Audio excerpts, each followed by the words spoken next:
Alors, ça c'est la poule et l'œuf. Alors ça c'est une expérience très enrichissante d'avoir créé cette entreprise, c'est d'avoir pu résoudre le problème de la poule et de l'œuf. La question qui s'est posée quand j'ai fait mon business plan en 2005, c'était est-ce qu'il faut d'abord venir en France, aller chercher des clients, leur dire le Vietnam c'est magnifique, vous allez voir, confiez-moi vos projets informatiques ou confiez-moi la gestion de vos notes de frais et vous allez voir avec une équipe de Vietnamiens, tout par internet, ça va être génial.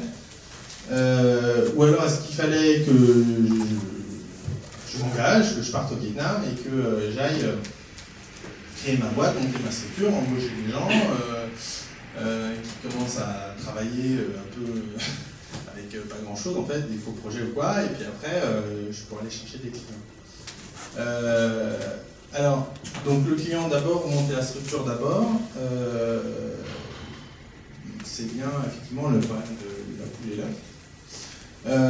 Alors, qui est la poule, qui est l'œuf? La première question que je me suis dit, comme une poule fait plusieurs œufs et que moi j'avais l'intention d'avoir plusieurs clients, j'avais compris que la poule c'était l'entreprise et que l'œuf c'était le client.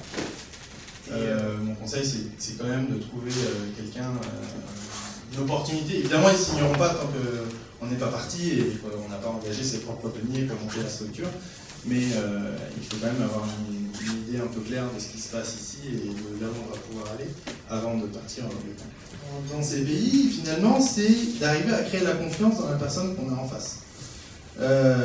Et on ne peut pas déposer son dossier et insulter le gars en face en lui disant je connais mes droits, de toute façon tu es obligé de le faire, parce que là tu vas se braquer puis ça va jamais arriver.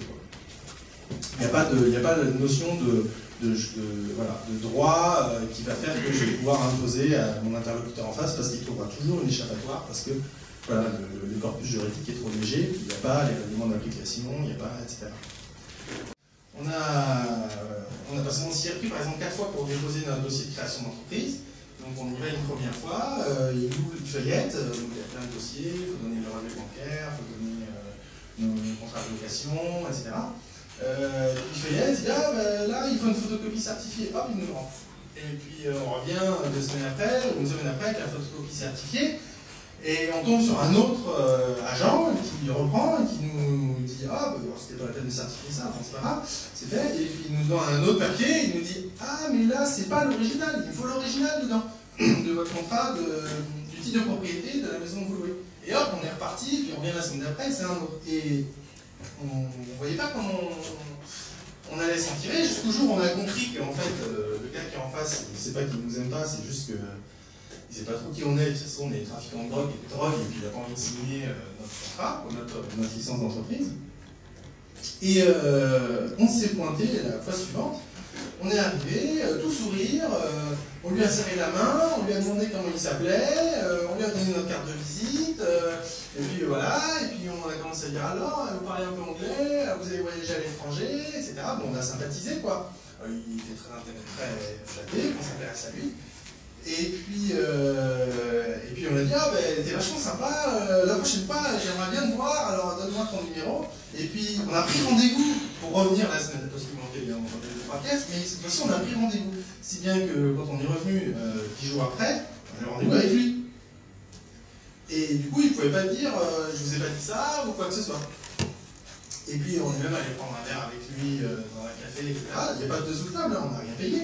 Mais c'est juste qu'il a appris à nous connaître, puis il a compris qu'on n'était pas des brigands, puis il a été compris que s'il nous donnait sa licence, il serait vu comme un bon élève et ça serait super.